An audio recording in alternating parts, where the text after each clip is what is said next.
মানে জীবন থেকে আরেকটা দিন গেল। তো চলো, আজকে আমার রান্না নেই, তার কারণ আজকে উনি মাটন খাবেন, যেহেতু সানডে মাটন খাবেন, তো সেহেতু মাটন অর্ডার দেওয়া হয়েছে। মাটন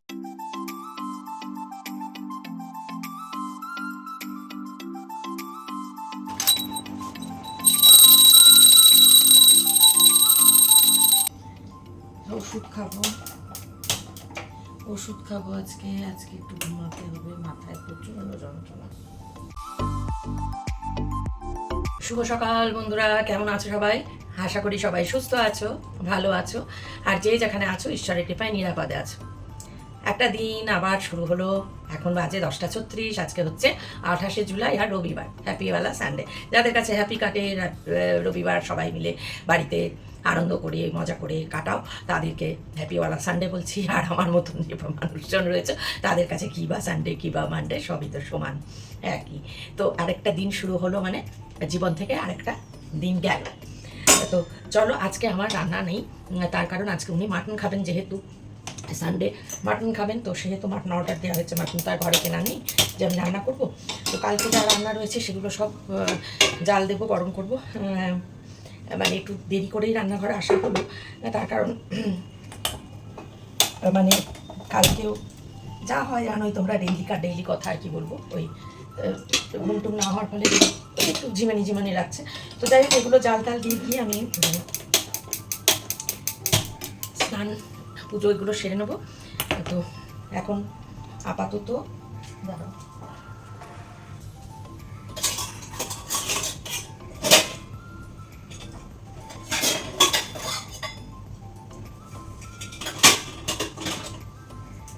হ্যাঁ এগুলো জালটা দিয়ে নিই আপাতত সব।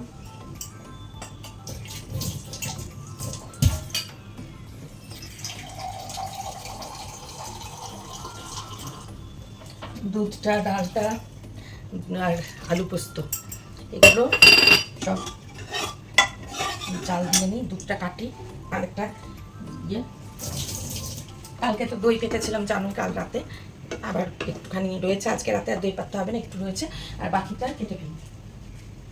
এই যে আরেকটা টেট্রা প্যাক একবারে জাল দিয়ে নিই, জাল দিয়ে রাখি।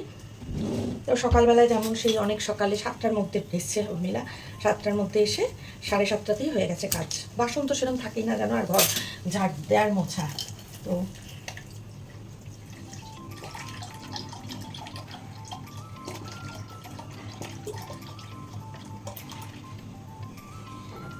তো এই তাই জন্য তো তাড়াতাড়ি হয়ে যায়।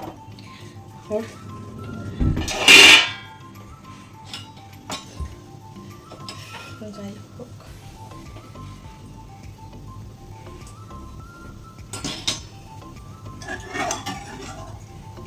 এই হয়ে আর কি করবো, এই বললাম যে স্নান করবো, পুজো করবো, ঠাকুরের জায়গাটা একটু পরিষ্কার টরিষ্কার করতে হবে, পুজো করবো, স্নান করবো। জামা কাপড় আছে, জামা কাপড়গুলো এখন মেলবো না পরে মেলবো, দেখি, দেখা যাক। আর আর কী কাজ করবো আজকে আমি জানি না, কালকেও হয়তো করতে পারবো না, তার কারণ কালকে ওষুধ টষুধ খেতে হবে। তো আজকে যাই হোক, সব দিন তো সমান যায় না, 2 দিন 3 দিন টানা যখন করি তখনই। তবে আমার খাবার জন্য একটা জিনিস, সেটা হচ্ছে রোজই বলি, তারপর করবো কিনা, করে উঠতে পারবো কিনা শেষ পর্যন্ত দেখা যাক। একটা ওই বেসনের চিলা, দেখি ও পেঁয়াজ আর কাটবো না, হয়তো শুধু একটুখানি ইয়ে করে তোমার কাঁচা লঙ্কা কুচি দিয়ে, এরপরে একটু জোয়ান দিয়ে গুলে একটা করে নেবো, দেখা যাক। তো দিন তো শুরু হলো, মানে খাবার আসবে, ওনাকে খাবার দেবো, আবার একদিনের চিন্তা করতে করতে যে কালকে আবার কী খেয়ে যাবেন স্কুলে, তখন সেটা চিন্তা। যেহেতু আজকে যদিও আলু পোস্ত তো থেকেই যাচ্ছে, ডালও থাকবে, আর যদি ডাল নাও থাকে আলু পোস্ত থেকে যাবে কালকে সকালে, তখন দেখা যাবে ওনাকে মুসুরির ডাল সিদ্ধ করে দিতে পারি, ডিম ভেজে মুসুরির ডাল সিদ্ধ আলু পোস্ত দিয়ে ওনার মতন করে দিতে পারি। তারপর বাড়ি এসে তখন কী খাবেন তখন দেখা যাবে। কালকে বাজার যাবেন, সবথেকে বড়ো কথা, বাজার তো সেরকম নেই, শুধু কয়েকটা গাজর রয়েছে আর একটু পটল রয়েছে। তো কালকে যদি পারি তো আলু পটলের দম করবো, বা করতেও পারি, আর যদি না পারি, যদি কালকে ওষুধ খাই, যদি উঠতে না পারি, তাহলে খাবার বলতেই হবে, কিছু করার নেই। চলে এক একদিন পারি না রাখি। রান্নার লোকের কথা তোমরা বলছো, অনেকে রান্নার লোক যখন রাখা হচ্ছে না, তখন তো কিছু তো একটা উপায় করতে হবে, তাই না? তা না যেরকম দেখতেই পাচ্ছি গরমে কীভাবে ঘামতে ঘামতে কীরকমভাবে কাজ করছি, কীরকম চলছে। বলবে যে তুমি কি একা করছো, আমরা করছি না? অবশ্যই সবার কথাই বলছি, খুবই কষ্ট হচ্ছে, সবারই খুব কষ্ট হচ্ছে, জানি আমার যেমন কষ্ট হচ্ছে তোমাদেরও সকলের অনেক কষ্ট হচ্ছে। মানে অনেকে যাদের ছেলে মানুষ, যাদের অনেক কাজ রয়েছে বাড়িতে, বাচ্চা সামলানো, এই সব কিছু, তাদের তো আরও কষ্ট হচ্ছে, আমি খুব ভালো করেই জানি। কিন্তু কী করবো বলো, আমাদের শরীর বয়স যখন কম ছিল তখন পেরেছি, গরম থাকলেও সে গরমটাকেও এত গরম ছিল না, যখন তখন মনে হতো হ্যাঁ খুব গরম, কিন্তু তাহলেও সেই গরমটা অতিক্রম করা গেছে, সব কিছু করা গেছে। কিন্তু বয়স বাড়ছে না, বয়স বাড়ার সঙ্গে সঙ্গে সেই শক্তি কমে গেছে। তারপরে জানোই তো, যারা সুখে দিন যাপন যাদের হয়, তাদের হয়তো তারা হয়তো ভালো থাকে, ঈশ্বর তাদের ভালো রেখে পাঠান। তো আমাদের তো তা নয়, আমাদের মতন যারা আছে তাদের শক্তিটা বেশি তাড়াতাড়ি ক্ষয় হয়, তার কারণ এত মানসিক চাপ চলে যে শক্তি তো ক্ষয় হতে বাধ্য, তাই না বলো? তো যাই হোক, আমাদের কষ্টটা আমরাই বুঝবো, তাই না? আমাদের মতন যারা আছে সমব্যথী, অন্যরা বুঝবে না, তারা নানান রকম বক্রোক্তি করে। তো কী আর করা যাবে বলো, তারা তাদের কাজ করে যাবে, আমাদের তা তো আমরাই জানি। তারা যখন বুঝবে না, মেয়ে হয়েও মেয়েদের কথা বোঝে না। আজকাল তো আবার পুরুষ মানুষরাও দেখি মানে এরকম, তাদের মেয়েলি স্বভাব বললে আবার খারাপ বলা হবে, মেয়েদেরকেই ছোটো করা হবে, তা নয়।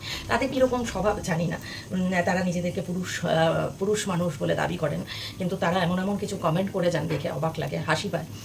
তাদের মানসিক সুস্থতা সম্পর্কে প্রশ্ন জাগে। তারা হয়তো এমনি খোলা ঘুরে বেড়াচ্ছেন বাইরে, কিন্তু খুব বিপজ্জনক তারা সমাজের পক্ষে, মহিলাদের পক্ষে তো বটেই, ভীষণ বিপজ্জনক এরকম মানুষজন, যাদের এই চিন্তাধারা, যারা একজন মহিলাকে এরকম বাজে কমেন্ট করতে পারেন এরকমভাবে এসে ওপেনলি, তো তারা মানে রাস্তাঘাটে বাইরে যখন বেরোন কতটা বিপজ্জনক তাই ভাবি এইসব মানুষের। এবং তাদের বাড়িতে যে মহিলারা রয়েছে তাদের অবস্থা কতটা করুন, তারা তাদের মহিলাদেরকে ওরকম করে রেখেছেন বলেই অন্য একজন মহিলাকে অসম্মান করতে তাদের দুবারও ভাবতে হয় না। তো মেয়েরাই মেয়েদেরকে যেখানে অসম্মান করে, সেখানে পুরুষ মানুষরা তো এমনিই করবে, স্বাভাবিকভাবেই তো তারা করেই আসছে, তাই না?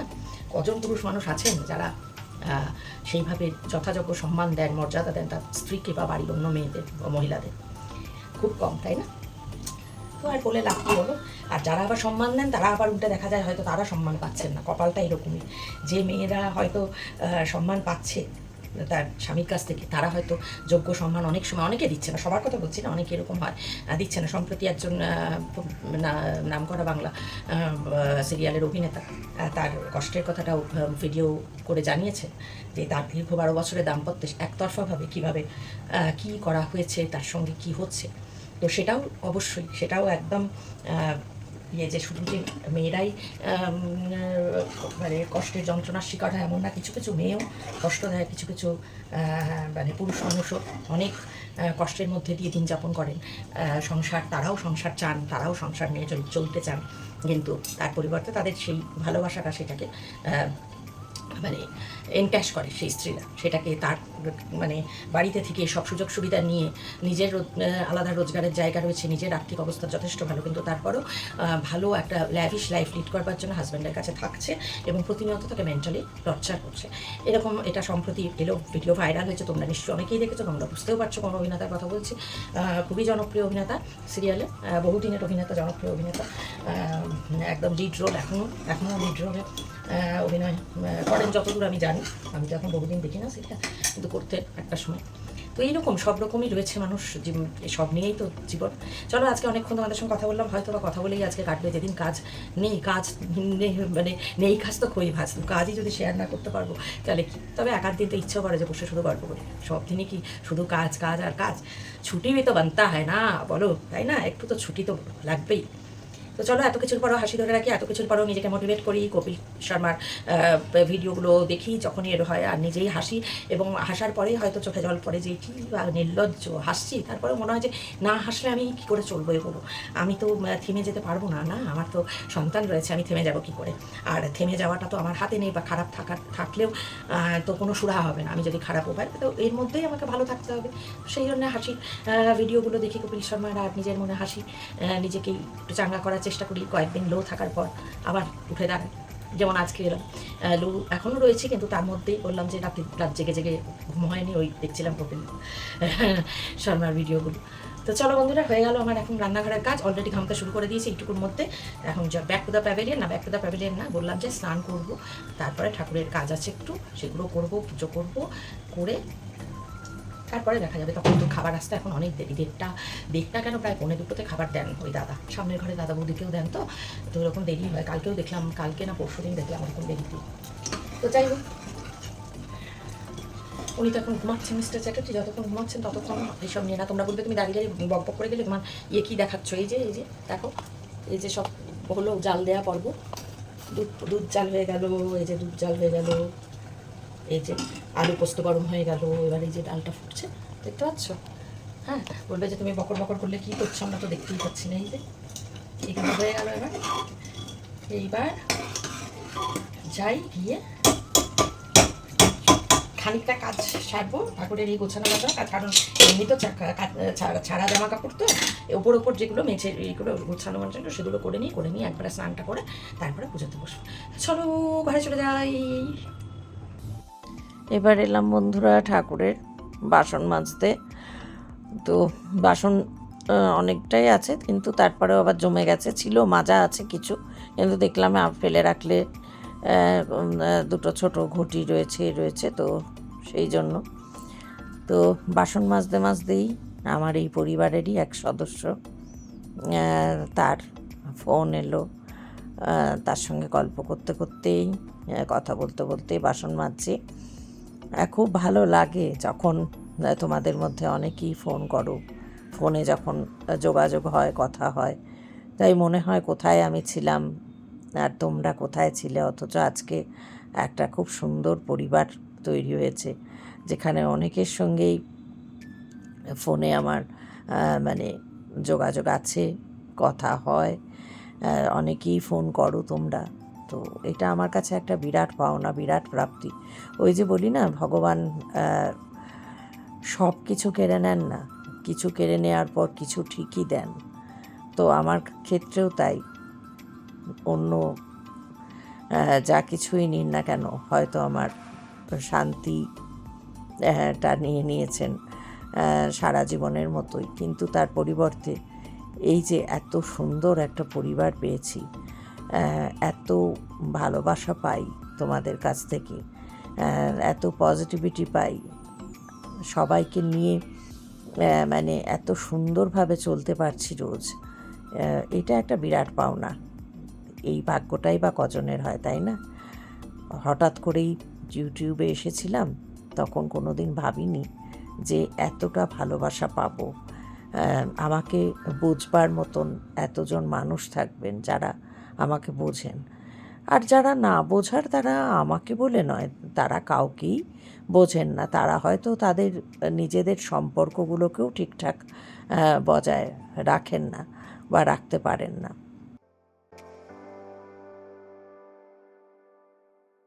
বন্ধুরা দেখো, ঠাকুরের বাসন টাসন মেজে আরও টুকটাক কাজ সেরে স্নান সেরে একবারে পুজো করতে বসে পড়েছি। পুজোতে তো সময় লাগে, রোজ তোমাদের সঙ্গে শেয়ার করা হয় না, ওই যে এত গরমে ঘেমে নিয়ে একাকার হয়ে যায়, তারপরে আর তখন মনে হয় তাড়াতাড়ি করে নিই। তো পুজোটা অবশ্যই তাড়াতাড়ি করা হয় না, একটু সময় লাগে গুছিয়ে। তো আজকে তাও ফুল নেই, দেখি আগামীকাল আবার মন্টুকে বলবো একটু ফুল এনে দিতে, ফুল ছাড়া ভালোও লাগে না। বন্ধুরা জানো, ফুল নেই, কে এনে দেবে বলো ফুল আমাকে? তো ফুল নেই, ফুল ছাড়াই পুজো করতে হয়। কবে সেই ফুল এনে দিয়েছিল মন্টু, আর ফুল আনেও নি। হ্যাঁ, আর দেখি যদি কালকে বলে আনাতে পারি, তো দিনের বেলা ফোন করে দেবো আগে, যদি আজকে রাতে যে সকালে যদি একটু ফুল এনে দিতে পারে কোথাও, পয়সা তো দিয়ে দেবোই আমি। তো চলো, ফুল ছাড়া এমনি পুজো করি, কি আর করবো বলো।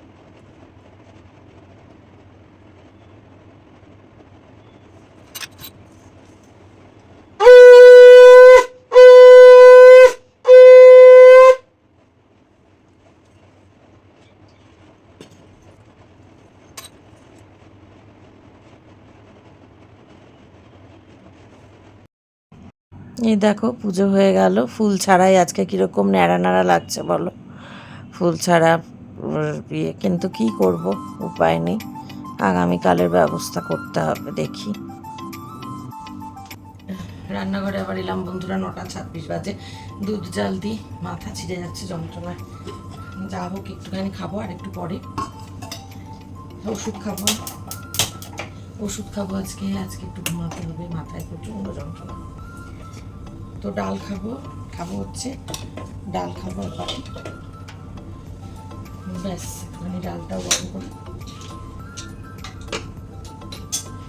আর একটুখানি সেই আলু পোস্ত আছে আজকে দিয়ে ধুয়ে, মিস্টার চ্যাটার্জিতে অনেকক্ষণ খাওয়া হয়ে গেছে, ঘুমিয়েও গেছে মনে হয় যত, তো ওই একটুখানি আলু পোস্ত নামমাত্র সেটা খাবো না, আমি জাল দিয়ে রাখি কালকে ওনার জন্য, ওনার আবার আলু পোস্ত তুলেও রেখেছি, আবার তাতে না হলে হয়তো ডিম ভেজে, জানি না সকালে আমি কীভাবে উঠতে পারবো কি না, কালকে আর আজকে ওষুধ খাবো বলছি যে কদিন থেকে একদম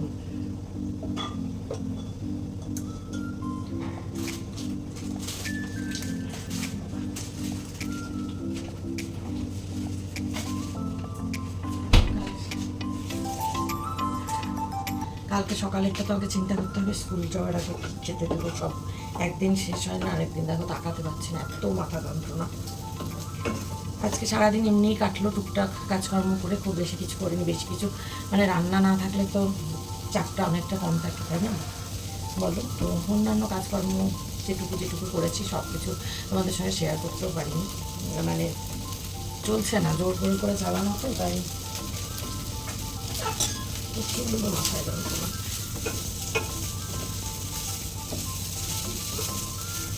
কালকে কী করবো না করবো এখনও ভেবে উঠতে পারিনি, কালকে করবো না মাছের ঝোলানোর জন্য অর্ডার দেবো, তাই, কারণ কাল বিকেলে হয়তো বাজার যাবে না, কালকে বিকেলে বাজার যাবে, তো এখন কালকে দেখা যাক, শরীরের উপর যদি পারি কিছু করার তো বলবো, যদি না পারি তাহলে বলে দেবো, আবার মঙ্গলবার থেকে হয়তো যেমন করবো। ওই টানা করার পর মাঝখানে দুদিন একটু, আজকে অবশ্য আমার নিজের রেস্ট নেওয়ার ছিল না, যেহেতু উনি মাটন খাবেন বলেছেন, অর্ডার দিতে বলেছেন, তাই তা নাহলে আজকে আমি রান্না করেই দিতাম, যদিও রান্না তো বললাম ডাল ছিল, আলু পোস্ত ছিল, ও বিকেলবেলায় সন্ধ্যায় না ঠিক বিকেলবেলায় আজকে আর চা খাইনি, একটুখানি ওই মটর ডাল বাটা ছিল, ফ্রিজে রাখা ছিল, কটা বড়া ভাজলাম, তো খেলাম। দুধটা বারবার জাল দিতে হচ্ছে, বিকেলে জাল দিয়েছি, তারপরে ওই যে ফ্রিজে না তুললে সবসময় চিন্তা থাকে না বলো, আজকে তো দই পাতার ব্যাপার নেই, দই আছে, কালকের দিনটা হয়ে যাবে, কালকে রাখতে হবে দই পাতা, তো দুধ জাল দিয়ে যাচ্ছি বারবার, এমনিতে বারবার জাল দিলে কি ওই তোমার আমুল টেক্সটা প্যাক তো আমুলটার ওটাতে দইটা ভালো হয়, বেশ ঘন হয়, বারবার জাল দিলে, এমনি সময় আনি না, ওই সে পায়েস টায়েস বা কিছু এমনি করতে গেলে তখন আনা হয়, আর এখন ওই যে দুধ কেটে যাচ্ছে সেই ভয়ে আনা হয়েছে, দুটো আনিয়েছিলাম, একটা তো হয়ে গেল দই পাতে একটা, আর একটা আজকে এই যে সকাল থেকে জাল দিলাম, এই নিয়ে 3বার হলো জাল দিয়ে, আবার সকালে উঠেই জাল দিতে হবে সেই মরি বাজি করে। তো ঠিক আছে বন্ধুরা, এত মাথা যন্ত্রণা আর কথাও বলতে পারছি না, আজকে কি কতদূর কি শেয়ার করেছি জানি না, জামা কাপড় মেলার ছিল, পারিনি, মেলা হয়নি, কালকের জন্য আছে, দেখি কাল কখন গিয়ে করতে পারবো, কী আর করবো বলো, একদম অচল গাড়ি হয়ে যাচ্ছি, কোনোরকম ঠেলে থাকিয়ে চলছি, সব কিছু মিলিয়ে, তো ঠিক আছে, আজকের মতন আমার বকর বন্ধ করি, তোমরা সবাই খুব ভালো থেকো, সুস্থ থেকো, আনন্দে থেকো, খুশি থেকো, যেমন আমার সাথে আছো, পাশে আছো, সেই রকমই থেকো। যদি ভালো লাগে আজকে কি করেছি আমি নিজেও জানি না, যাই হোক সেটা দেখতে হবে কি করেছি, যদি ভালো লাগে দেখে তাহলে লাইক কমেন্ট শেয়ার করে দিও, নতুন বন্ধু যারা এখনও আসেনি আমার পরিবারে ঝটপট চলে এসো, আমার পরিবারে খুব ভালো লাগবে আমার। তো ঠিক আছে বন্ধুরা, আজকের মতন গুড নাইট, শুভরাত্রি, দেখা হচ্ছে আগামীকাল নতুন দিনে নতুন একটা ব্লগের সময়, ততক্ষণ সবাই খুব ভালো থাকো, সুস্থ থাকো, নিরাপদে থাকো।